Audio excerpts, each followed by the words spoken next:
Thank you, Guy. Thank you for hanging in. I know it's towards the end, so this is going to be a really exciting session.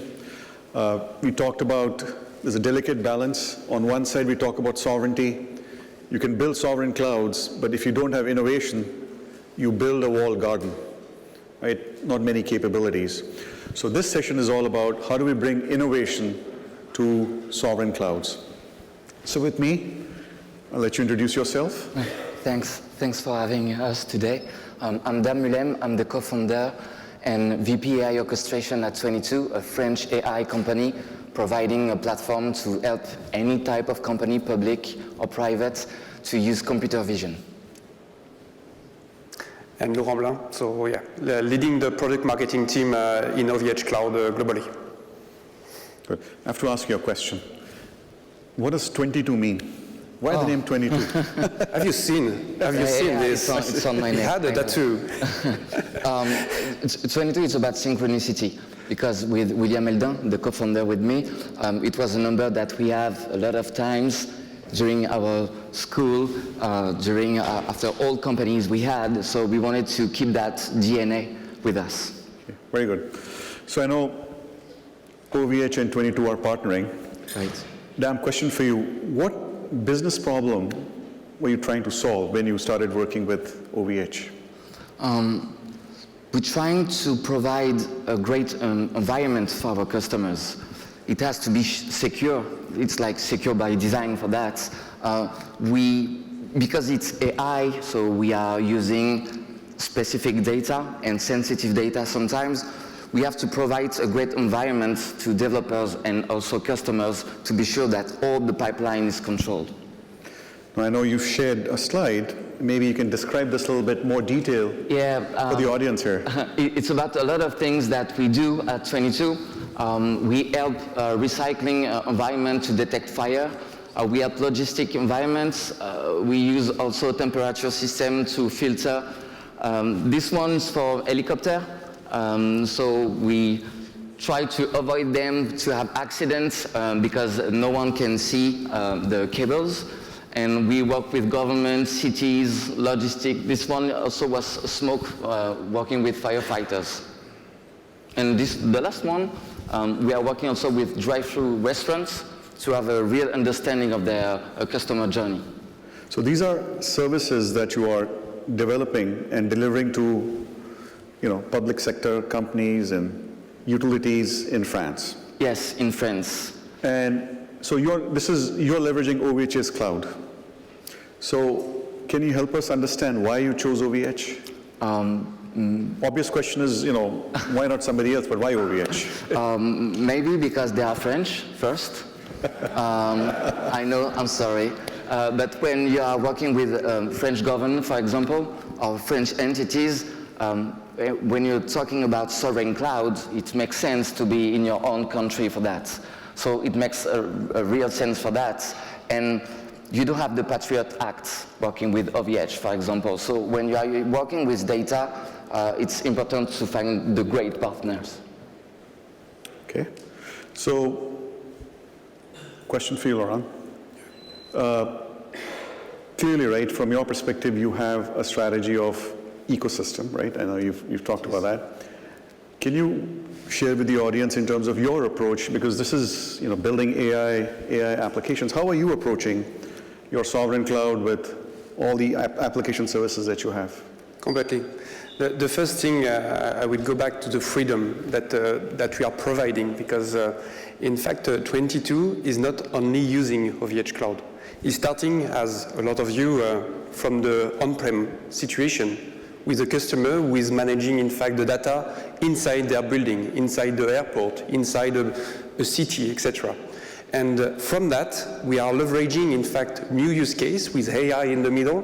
So the first things to work with an ecosystem means to be free regarding the provider and where you are going to use the data for different reasons. For sovereignty, for performance, there is different situations. So we are really in an hybrid cloud in the middle. The second thing after, it's really providing for the ecosystem, and with the ecosystem, with all of us, we are providing, in fact, an ecosystem of technologies, but not only the technologies, the services also, which is really in the middle, because technologies is in fact the how. But when we start from the beginning, the story is for human. When we are speaking about firefighters, when we are speaking about smoke or accident or different kind of situation like this, the ecosystems need to be really clear about how they work together to be in a trusted situation to develop the future. So yes, on our side in OVHCloud, we have the main pillars that are here. The sustainability is one of the pillars, which is not the topic of today, but when we go to sovereignty, we are close to the sustainability. And there is real topics about how we are managing the future here. The trusted cloud is the topic of today, and we are addressing that with an open trusted cloud solutions and also standards. So the standards are also the story that we need to face. I heard that Laurent said early during the day that we don't have standards for sovereignty. We have all a definition of sovereignty in your country, sometimes in some area of the country, sometimes for different activities. So the real part is the trusted cloud situation that we need to address in all locations. And after, yes, I'm going to speak more about the active ecosystem that you asked me. So in OVHCloud, we have 5 main ecosystem. So we have partner program, where we are engaging with all partners the transformation of to the cloud, and many are working with us, and we are not only closing the door, our doors are really open. So we are working with also, let's say, some competitors, but no, if we're not going to this direction, we are in a situation in Europe where the future is not a real future. We have really to work together. So the doors are open, thanks to VMware to have this kind of discussion today, and a pleasure to discuss with all of you after. And the Open Trusted Cloud started with, I would say, the XXII cloud. So this one is really oriented for ISV, for people that are building SaaS solutions, as 22 do. And the Open Trusted Cloud is really to have this ecosystem of people that are building in SaaS solutions, which is, just to close for the first question, the first part, because the first main activities that we discussed also with Soprasteria just before is having service. So building service is very quick, I would say, from a commercial approach. But building sovereign cloud for big enterprise, for public sectors, it means having the budget, starting to have a proof of concept, building the trust, and then starting the story. And the story is not one year. The story is more 3-4 years, maybe more sometimes. So the ISV is the first step, and the ISV are addressing, in fact, the public sector. So the transformation is now together, and we are building that via the different programs and with our partners, with VMware, and with many companies that are helping, in fact, providing the future of the sovereign cloud in Europe, and also, for example, in Canada, in India, where we are discussing also this kind of situation, which is not only a European discussion. That's really good. So where would 22 fit in here, right? 22 is an ISV, yep, developing these sophisticated applications for the French government, public sector government. So they're an ISV, they're in the partner program, they're using your trusted cloud, they're part of startup, they're leveraging services from your marketplace, and they're leveraging your technology. So they are leveraging the entire ecosystem. Not directly, in fact. They are consuming, in fact, the technologies that we are building, in fact, together. Yeah. But from the partnership that we do, we are providing, in fact, to customers and to partners, really the main solutions. And via the Open Trusted Cloud program, we can address, in fact, the ecosystem, which is for now mainly in France, but we started, in fact, to deploy this one in Europe also. Okay, good. Now, everybody is talking about AI. Yeah. But but you have made AI real, right? So this is real. This is not slides, right? This is real stuff. You're solving real business outcomes. So help us understand, the audience, how is, a service provider building AI services, delivering business outcomes, because people normally think of AI, they go to public clouds, but here is an example of a sovereign provider delivering AI solutions today. So if you can share your success story on how are you delivering AI solutions. Yes. It's my slide, so I will start from this one to understand the answer. So as I said, to be in a situation that you are free in the cloud, you have to choose, in fact, what you want. So you can have, in fact, different persona of people that are consuming, in fact, AI. When we think about AI, we go directly to GPU, which is, yes, one way to think about AI, but which is just the beginning of the story. If you have a company who is building new model, because you have to develop new model in healthcare, for example, you have to build and run, in fact, your models to have, in fact, a good level of model, and it's based on the IaaS side, which is one of the use case, which is the thing that 22 is also managing, and I will let Dan develop this part. The second thing that we started 2 years ago is PaaS. The fact is, many of new IT people that you have in your companies are now not sysadmin people. They are not DevOps people. They are, in fact, scientists. For me, it's not directly IT people, but it's a transition that we have in fact, in front of AI and ML. And these people are, in fact, managing the code as a developer, but a new code, maybe for quantum technologies, maybe for different new use case. And for this one, we developed, in fact, 3 main products, which are AI notebooks to develop, AI training to run the model, and AI deploy to consume, in fact, the model. But this one is not enough for scientists. Scientists are requesting also having a SaaS solution, simplifying, in fact, the experience, which is what also 22 is doing. And on our side, we acquired 4PaaS, and 4PaaS is running also on different cloud. It can run on maybe your cloud if you are a competitor in Europe. It can run directly on VMware, and you have a SaaS solution that you can, in fact, use, in fact, and convert the data just via an interface. You can also use API, and you can use also other technologies. So we build, in fact, as a customer, you can pick and choose what you need in a sovereign cloud, and you can also move to another or go back, for example, on-prem via the technologies that we are providing. Good. And as a customer of OVH, where do you think, what benefit are you getting running AI ML solutions? There's a lot of benefits because we are using everything here.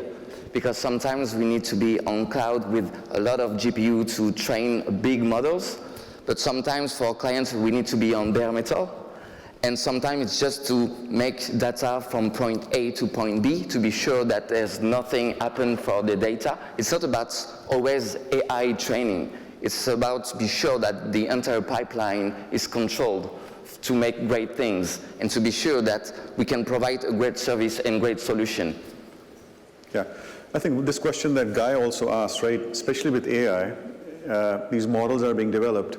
These are for regulated entities, public sector entities. There's some privacy aspect of it.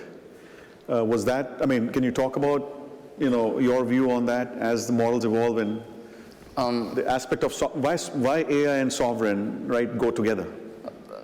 Maybe I will begin saying that we need all foundation model be open sourced, because it makes a huge difference for people to be able to understand as the knowledge about AI, be sure that there's no security fail or anything on it.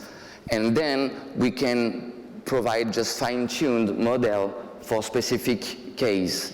I don't think that today, I know the future is coming, but for today, I don't think that we need and we will have a general AI responding for anything. I think it's like microservices that we have on cloud, and I think both of you know that very well.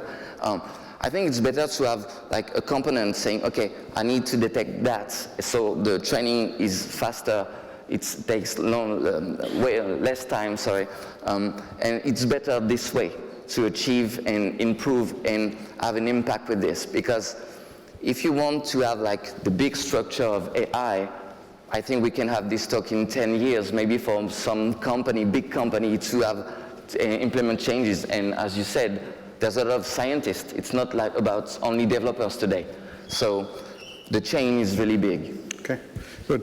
So I know we have a couple of minutes, so I want to open it up to anybody has any questions on AI, ML, sovereign clouds, what services OVH is providing to 22. Any questions for the audience, for the panelists here?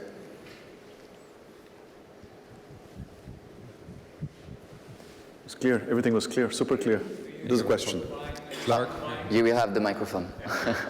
Do you combine different clouds in the total solution that you do? And how do you handle data? That's a good question. Yes, we do use any cloud provider because we need to understand what's happening on each side, because regulations are different, ethics are different, technology are different. So if you don't use everything, you can't choose the right path to achieve something. So to find great partners and go beyond and achieve something real, you have to do everything. It's my point of view. Okay, thank you. We are going back to the rules of the sovereignty that we shared also today. No lock-in, reversible cloud, these kind of things that are in fact the basement. If you trust your cloud provider by these kind of things, you can build after what you need with OVHCloud, with another partner. It's like this that people can build, in fact, the future. Okay, if there are no more questions, big round of applause. Thank you. Thank you. Oops. Thank you. All right, so I know I'm standing between you and the reception. So first and foremost, it's been long, 5 hours, so really, really appreciate for all of you being here, participating in this. This is our second summit. We hope to see you next year in the third summit. VMware is committed to building a platform like this where we bring in all the stakeholders. We bring in customers, we bring in service providers, we bring in policymakers, we bring in ISV partners. We bring them all together to address these complex business and technology issues. So you have VMware's commitment to that. We will continue to innovate. VMware has a role to play. We are focused on the infrastructure. We recognize, we have to enable our ecosystem with services on top. So, partnering with ISV partners, we just announced our partnership with Thales for key management, NetApp for storage, object storage. This is all based on feedback on the last session we had. And here you have, right, we delivered. So we are listening to your feedback and acting. And of course, right, we are invested in the success of our cloud providers. We have, close to 55 worldwide service providers who are offering sovereign cloud solutions today. So call to action here is, sovereign clouds, it's no longer a nice to have requirement coming up in customers, it's a must have, right? So the time for sovereign clouds is now. So with that, let me conclude the summit today and invite all of you to the reception. Thank you.